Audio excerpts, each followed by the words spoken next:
Hi, I'm John Byrne with Poets and Quants. Welcome to our webinar on what McKinsey looks for in an MBA hire.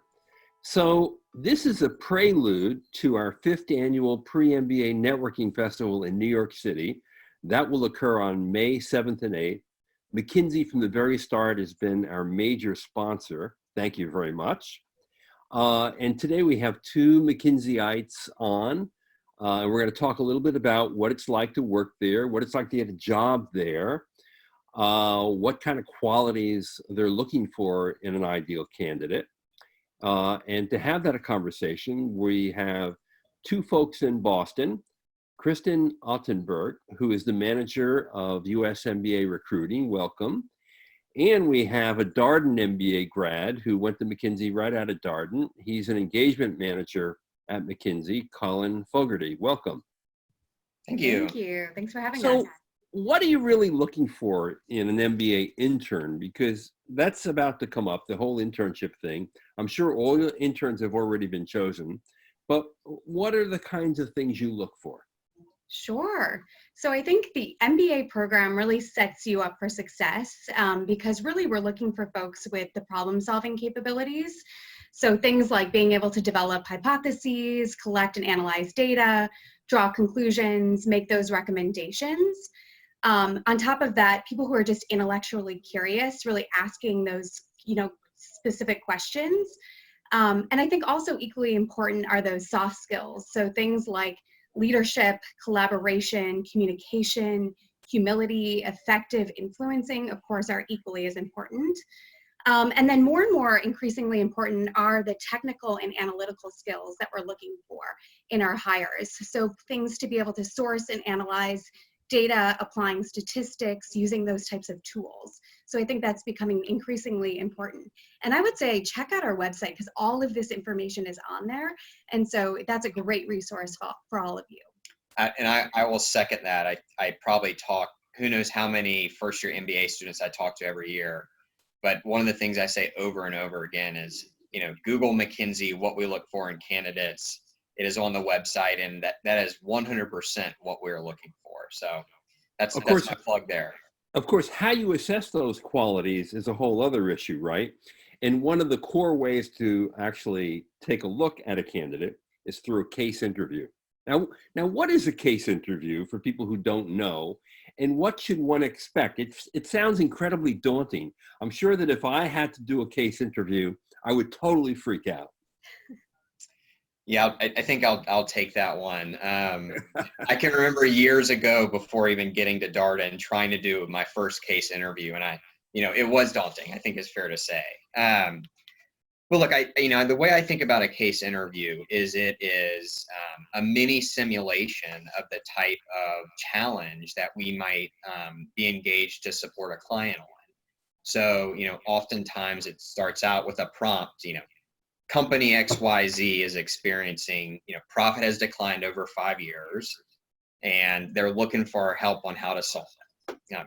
Very simple sort of illustration there, but then, what we're looking for and what you want to solve as you're going through the case interview is what are the key components and the key issues you'd want to investigate to help solve the problem? What are the implications and what would things mean if scenario A happens versus scenario B? When you are provided data, what does that data mean? How do you draw conclusions and ultimately make, a fact-based recommendation, over the course of a 30-minute sort of case interview, as we call it. So that's kind of how it flows and what we're looking to understand. And, we're looking to solve it together. I think, doing a case interview, a lot of times you're engaging and going back and forth. And that's fun to do. And I would tell you that if you start practicing case interviews and you enjoy doing them, that's actually a pretty good indicator that you're going to enjoy the world of consulting, because really what they are is a mini sort of simulation of what it's like to work in consulting. Mm-hmm. And the other side of the coin, I would say, though, there's also, we do, a behavioral component. We call it the personal experience interview. And I see, everyone spends so much time prepping for the case interview specifically. but the PEI is just as important. We treat them as 50-50. So I also would say it's very important to, get ready and practice to speak about your experiences, how you've done problem solving at previous employers, how you've demonstrated sort of an entrepreneurial mindset and impact. So I would say that's also just as important as the case interview. Now, Colin, do you recall one of your case interviews? Because, of course, to get a full-time offer at McKinsey, you don't just do one interview, you do a number that you were presented with? Can you repeat the back half of that question? There was a bit of a timeout. Want to make sure I heard it correctly. Sure. I asked if you could recall one case that you were presented with during all the interviews you had at McKinsey up until you got your full-time offer. I can recall I remember my final case that I did, my final round interview. And to this day, what stands out about it is I was doing I won't give away like the prompt, but I was doing a math component to it and ran out of room on my paper and erased something what I was solving for, and got to the final number and literally stood up and said, I forgot what number I was solving for. And because we've been solving it together, the McKinsey manager on the other side of the table said, I think, let me remind you of the question. I was like, oh yeah, here's the answer. Here's what it means. Here's how it ties in the problem. And so I use that because I will never forget like how much we were working together and how it just played out. Because naturally, when you're in a team room doing client work, you're working together closely with folks all the time. Right. Again, that's where the case interview is truly a simulation of what that work is like in the real world that we go and do with clients all the time. They must have liked you a lot. Either that or I tricked them and have been tricking them since then. But no, I think it was, I doubt it was a great experience all around. So, Kristin, what do interns actually do at McKinsey? Do you actually put them to work? Yes, we do. We very much do. We actually really simulate the full-time associate experience. So someone comes in and is actually staffed to a full team, staffed as a full-fledged member of the team. Actually, when they go to the client, oftentimes the client has no idea they're a summer intern. Mm-hmm. They're introduced as a full member of the team, an associate. Mm-hmm. They're given a full work stream to actually work on. They're working in all of the problem-solving sessions with the partners, with the engagement managers to help solve that problem. So it's a real-life experience because we want folks to understand what is it actually like to work here, so they can understand if this is a place that they want to be longer term. And Colin was actually a summer intern with us, so we can give a specific example. Yeah, actually, so all that would echo everything Kristin said. But if I'm honest, like I remember going in the summer, I'd never been a consultant before. I'd done pretty well in interviews, but I'd never been an actual consultant. So I was actually a bit intimidated. Again, if I'm being honest about, I'm going to have my work stream to deliver on at this client that, I've never worked with before. But I actually think, looking back on it, we really place a huge amount of emphasis on setting our summer interns up for success. And I'll say that across a couple different ways I describe it. One, in terms of staffing. So, we will when you're going into the summer, we will ask you for input on, what are the top 3 to 5 industries you're interested in working in? What are the top 3 to 5 functional areas? Are there, partners or other folks that you've met through the networking process at your business school that you'd like to work with over the summer? And so we take all that input, and in a perfect world, the ideal study would line up and you can check all those boxes and you get to do exactly what you would do in a perfect world. However, we do not live in a perfect world. So staffing will do the best to set you up in an area you're excited about.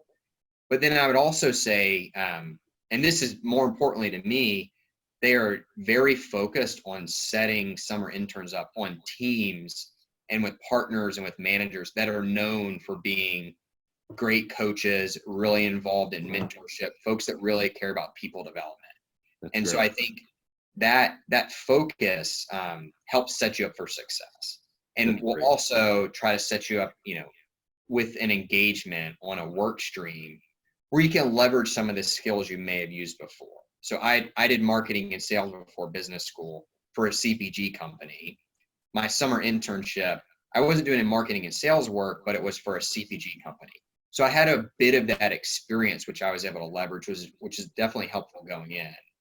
And then the third thing I would say, and this is actually, I think, very, very important,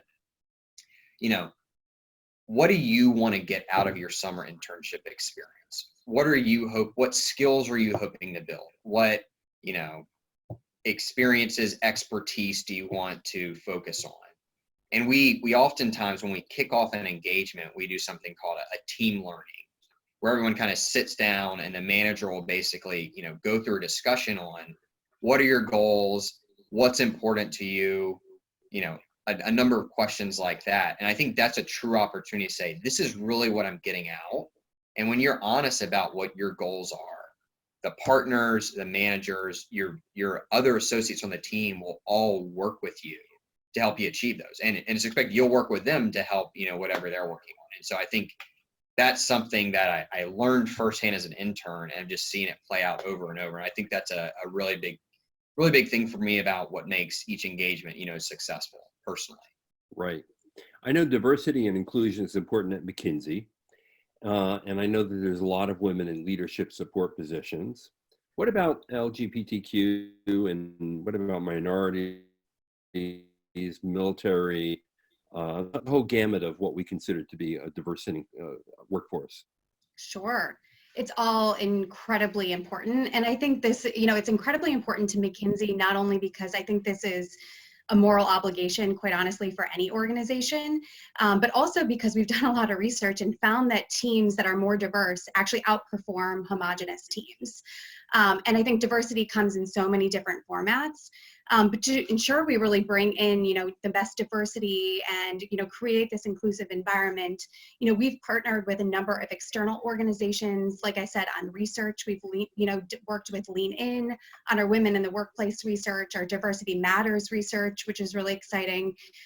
We've also actually created a diversity inclusion service line. So now we're actually working with our clients on these matters, helping them to think about it throughout every stage of the funnel. And then we've set, recruiting aspirations. That's something that I work on personally with all of my teams to make sure that we're bringing in the best diversity. And then internally, we actually have 7 different affinity networks. So of course, like you mentioned, women is a huge priority for us, but the other 6 are for LGBTQ. We have a Black network, an Hispanic and Latino network, an Asian and Asian American network, veterans at McKinsey, and access at McKinsey for those with disabilities. So it's a hugely important thing across the gamut. Wow. So now I know that from previous events that we've held, where McKinsey has been on stage with like JP Morgan, an investment banker, and we talk about the available career paths for an MBA.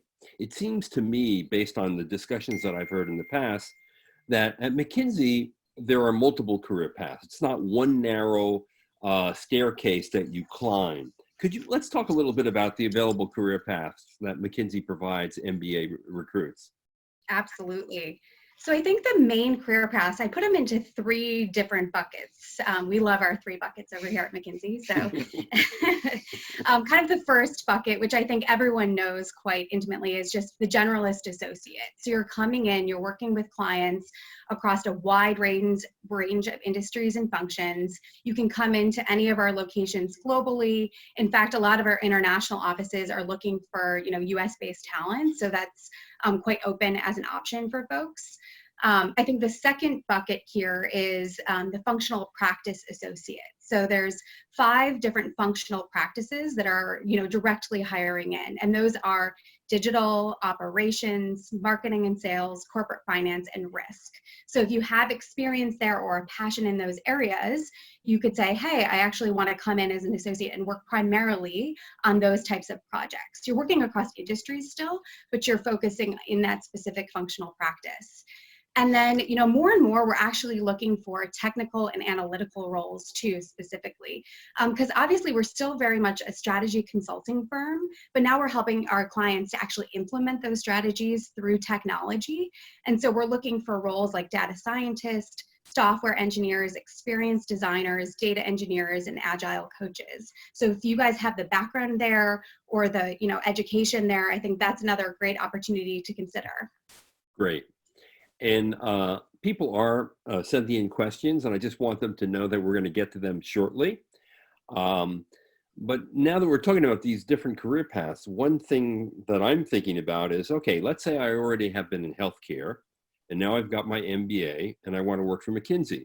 Does McKinsey automatically put me in the healthcare industry option? Or if I prefer to do CPG or public service or transportation, can I do that instead? How does that work out? So I'm smiling a bit. I was in consumer before, as I mentioned, and I came into McKinsey and was like, I'm going to walk a totally generalist, random walk path and do a bunch of stuff that's outside of CPG. Well, I look back after 3 years and have done like 85% of my work in the consumer space. So went a different way than I intended. But the reason for that is I came in and wanted to explore a bunch of stuff I hadn't before. And so past my summer internship, I'm talking a bit about more full-time now, but my first client full-time was also a CPG company, but it was doing supply chain and operations. Ah, okay. Yeah. And then my next client was a consumer retail company, but it was doing organizational design. And then my third client was back to a CPG player, but it was around like pricing strategy and operating model. All things that were separate from the marketing and sales I had done before business school. And so while I thought I was gonna get out of the consumer space, I ended up staying in it. One, because like I loved the people that I was working with on the client side, but also the partners and different folks on the McKinsey side. And so I was like, well, consumer seems pretty good. Let me, I don't know if I want to get out of there. Yeah. But then I was also able to scratch the itch I had, so to speak, and do a bunch of different functional stuff that allowed me to do things that I had no experience in. So that was my path. And I've been, looking back on it, have been very, very happy with how it played out. But I've also got folks that started with me where, I have one very good friend and he wanted to do healthcare and has done nothing but healthcare. And he is like the healthcare expert I go to for questions. But he knew what he wanted to do. And then on the opposite end of the spectrum, there's another person I worked with, and she had literally built a grid of every function by every industry. And her goal was to do a different cross section of both, because she really wanted to see as much as she possibly could before she figured out, where she wanted to build her home and build her expertise. Wow. I think that's my long-winded way of saying there's no right answer. The world is kind of yours. Whatever you want to pursue at whatever speed you want to figure it out, you have that sort of optionality within the McKinsey framework. And I'm assuming that McKinsey does play a role in aligning interests and paths, that it's not only up to the individual consultant who's hired, because after all, if everyone wanted to work in one area, McKinsey wouldn't have any other people to work in the other areas where there's business, right? Yeah. Yeah. I'll continue a bit on that. I think, I talk about, I guess my previous part about kind of finding where you wanted to be. But once you find where you want to be, there is so much support within that, specific area at McKinsey, whether it's working with specific partners or getting involved, not just in client work in healthcare, but also getting involved in like knowledge development work, or moving to almost like an internal sort of expertise role in rotation to serve as sort of a different sort of function. So I think my reflection is wherever you figure out, again, whatever timetable around where you want to be, there's so much within the McKinsey space that you can then go access and build that network of supporters, or again, build your really deep expertise, or figure out the clients that are kind of on the cutting edge that you want to go work. That exists. So I think again, once you figure out where you want to go, McKinsey gives you the support to get there. Now, how hard do people work at McKinsey? Colin, how many hours do you put in a given week?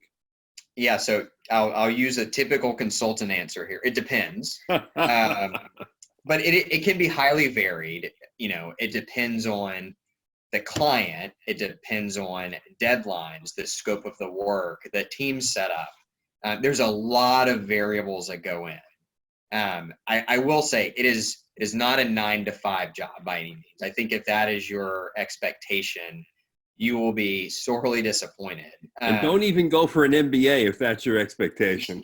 Exactly. But is it 100 hours a week or 80 hours a week? No, that is not the expectation. And I'd also say one of the things we do, every 2 weeks when you're on a client team, there is, we do like a team barometer is what it's called. And so it's a pulse check on, how many hours are being worked? Are you feeling engaged? Is it feeling like you're getting overloaded? It's really a vehicle for the team to look at, how are we working together? Does this feel right? Are we being overloaded? If so, how do we, think about fixing and addressing that? So right. I think that's a big piece that we really value around making sure we check in about what's sustainable, what feels great, where do we need to shift and change to make the team feel great about it? In previous pre-MBA networking events, I have to say McKinsey puts on an incredible show, the best ever. And one of the aspects of the show that I really like, and it's not a show, it's an attempt to explain to people what would it be like to work at McKinsey. Not only are people who come, they're brought through an entire assignment from start to finish, including what a client followed and what recommendations the client decided not to follow and why. But one of the really great fun parts of the presentation was a week in the life of a consultant. And so I remember one session where a young consultant, actually an MBA who had been recruited from Kellogg, got up and literally charted how many hours he spent with the team, how many with the client, how many hours thinking, how many hours traveling, how many hours in the office as opposed to on the client's offices. And it was just amazing. It was really a really good picture. And you're right, I'm sure it will vary from week to week, from client to client, and from where you are in the pecking order at McKinsey. But it was a really good way just to get your head around, okay, here's what my week may look like. It was really cool. So let's go to some questions by our audience here. And the first one is a question that a lot of people have, and it does impact behavior before you get an MBA. And here's the question. What importance is given to the GMAT in McKinsey recruiting? Now, we've heard on all these crazy community boards that don't bother recruiting to McKinsey unless you have at least a 700 GMAT. It probably is higher, isn't it? Kristin is shaking her head no. No, honestly, we do look at test scores. Let's be honest. We look at test scores. We look at your past performance in education. We're looking at your past work experience, your leadership experience, what you've done outside of work. Of course, we're looking at all of those things, but I can tell you here and now, we do not have a cutoff for the GMAT score. I can promise you. We take kind of an aggregate of all of those things to look at your profile. And then also too, we are meeting you at a lot of events. Trust me, you're going to meet us a lot on campus through presentations, through coffee chats, through cocktail events. And so that's also another really great way for us to get to know you as a broader person beyond just your resume, and for you to get to know us. And so I think all of those different pieces go into figuring out who we ultimately end up interviewing. And do you look at the breakup of the GMAT, how much one scores on the quant versus a verbal, or is that important? We actually more focus on the overall GMAT score, if I'm being totally honest. So yeah, it's more of a kind of broader picture. Right, good. Another good question here is, are internships mandatory to secure a full-time job offer at McKinsey? Now that's kind of interesting because obviously, in terms of just mainstream MBA recruiting, you kind of want to try out with a person to get a real sense of their abilities, their skills, and whether or not there's a right fit. Yep. But what is an internship mandatory? I would say definitely not mandatory. Listen, we always come back in the second year of business school and grab folks who haven't been summer interns with us to do full-time opportunities with us. With that said, I would say we primarily do most of our recruiting, especially for our North American offices, through our internship program. It's just the way that we've shifted to over the last, I'd say about 3 years. I'd say a lot of consulting firms have actually moved that way. And so if you are strongly considering an opportunity with consulting, I would strongly recommend considering us for a summer internship, especially if you're looking at North American offices. Just because, like you said, it gives us a way to get to know you, get to know us over the summer, and then bring you in full time. Of course, like I said, there's still opportunities for full time, especially with our international offices. It's just that we do most of it through the intern program. Right. Now here's a good question, actually. If someone has their heart set on joining McKinsey, because let's face it, McKinsey's the gold standard, okay? So before they get their MBA, the person is asking, what can I do to improve my candidacy for an internship with McKinsey? That's a great question. Join the consulting club. Practice your case interviews. Make sure you get a good dose of data analytics. Yes. Polish, sand down the rough parts of your personality.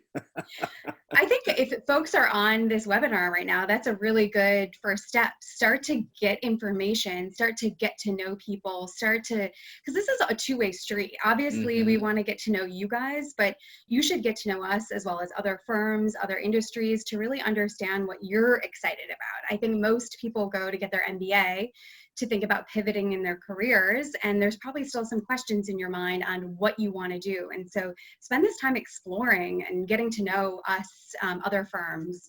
Colin, I don't know if there's anything else you did prior to business school. Besides go on vacation, maybe? I did not join a Poets and Quants webinar before business school. I would have. I did not know about it, or maybe it wasn't going on at the time. But no, I mean, I think I'd echo what Kristin said. I think some of the most important things are, why do you want to go into consulting? Do you truly have a solid reason as to why you want to do that? 2, once you're on campus, beyond like a webinar like this, and you have the opportunity to meet McKinsey folks in various events, take advantage of those and ask the questions that you're curious about. Ask the questions that you really want to understand to know the difference between consulting and, doing a general manager type role, or between McKinsey or other firms. I think building that, truly holistic view on why this is right for you, and then comparing your experiences and your skill set, how it stacks up about what we're looking for. I think that's a very great way to kind of figure out, is this right for me? Am I set up for success? Are there other little tweaks I can do as I'm talking about my candidacy and interviews or whatnot down the road that will align to what I've learned? That's how I would kind of think about approaching it. Right. Does McKinsey hire executive MBA graduates?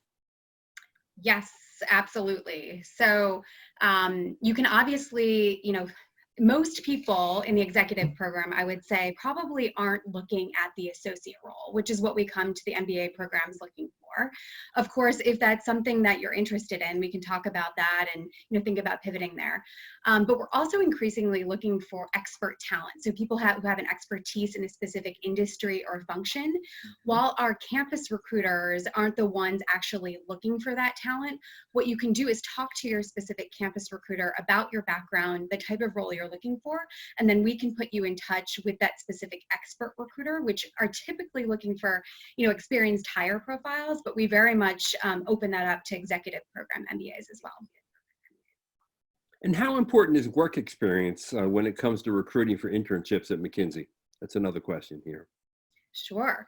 I think being able to demonstrate in your resume and in your experiences the skills that we're looking for. So like I was saying, leadership, influencing, humility, teamwork and collaboration, those are the things that are important. The actual business knowledge and type of experience that you've had isn't quite honestly as important to us. We have folks who are coming in from all different types of backgrounds.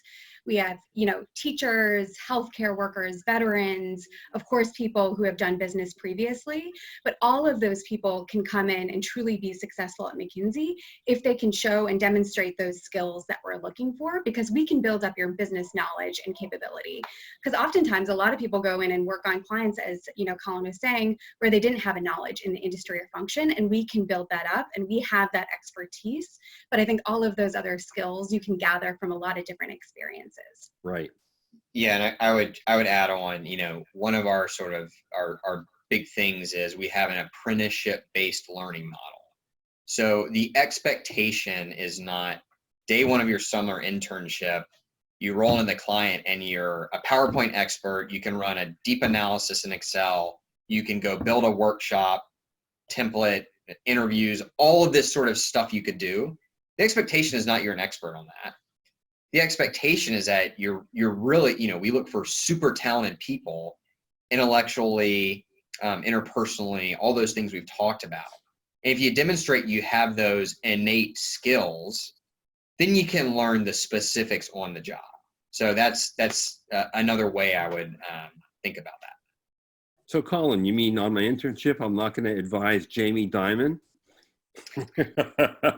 John, if it was you, maybe we could be able to pull it off, but I can't speak to advising specific yes, of course. tweets across companies. Here's a question. Yeah, here's a question that's come up a few times, and we're running out of time, and so we're coming to the end of this. But how difficult is it to break into McKinsey if you're not from a non-target school? Mm-hmm. What do you say? Yeah, absolutely. I would say, obviously, we have to think about, we have a finite amount of resources. And so we have to go to specific schools. And so that's why we do spend more of our time at what we call our, target campuses. With that said, we look at every single application that comes in. And so if you're from a non-core school, please do apply. We actually have specific application deadlines for those schools. Typically, I think it's September 1st for the associate role, December 1st for the associate intern role. And so we get all of those applications. We actually send them out to all of our offices and practices globally to take a look. And they do. And we every year hire folks from those non-core schools. On top of that, what I would also say is you kind of have to get a little bit more scrappy. Starting to network with folks in your LinkedIn network, in your own personal network who either previously worked at McKinsey or maybe as a summer intern or a former business analyst who's on your campus. Talk to them about their experience, have them introduce you to folks at the firm, because we're still very much looking for that talent. Mm-hmm. Now I'm going to ask Colin a question that may seem a little awkward. Bring it on. I bet you it's not. Colin, was McKinsey your dream job before you even went for your MBA? Yes. Okay. Simple answer.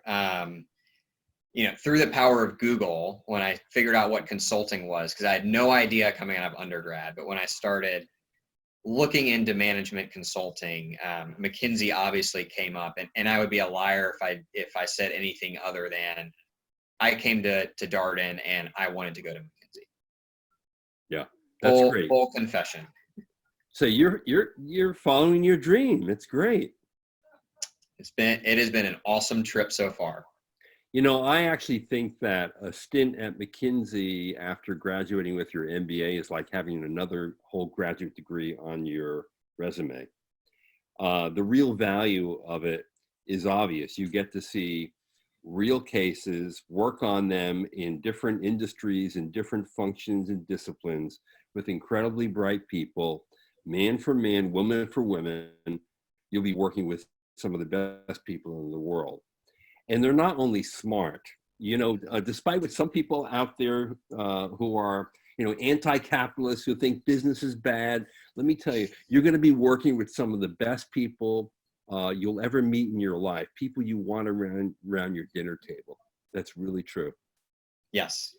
All right. Hey, thank you so much for joining us, Kristin and Colin. It's been a real pleasure to meet you. And I have to just also especially thank Colin for coming up from New York today to be in Boston with Kristin, where Kristin is located.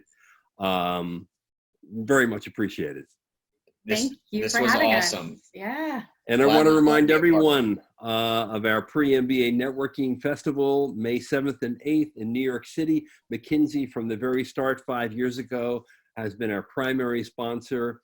The first night we gather at NYU Stern, and we have meetings among different people from different industries, and a really big sort of seminar kind of thing where we have on stage a McKinsey partner, a partner from an investment banking firm, from a CPG firm, and from a technology firm.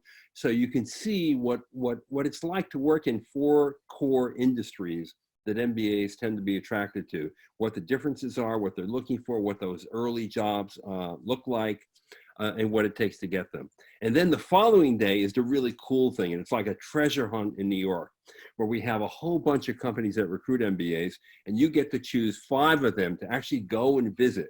And you can go into the office. I always tell people, look around. If you see people that are smiling and they're engaged in their work, that's the kind of place you want to work with. If you have a bunch of sad sacks in the office who are slumping around, this may not be for me, right? Yeah. So being able to go in and actually see and experience a culture and hear from people, both formally and informally. And I got to tell you, people are incredible. I mean, McKinsey people will give their personal phone numbers and email addresses to people. It's really a remarkable experience. So thank you, Kristin and Colin, and I hope to see all of you out there on May 7th and 8th in New York City. This is John Byrne with Poets and Quants. Thanks for watching. Thank you. Thanks, everybody.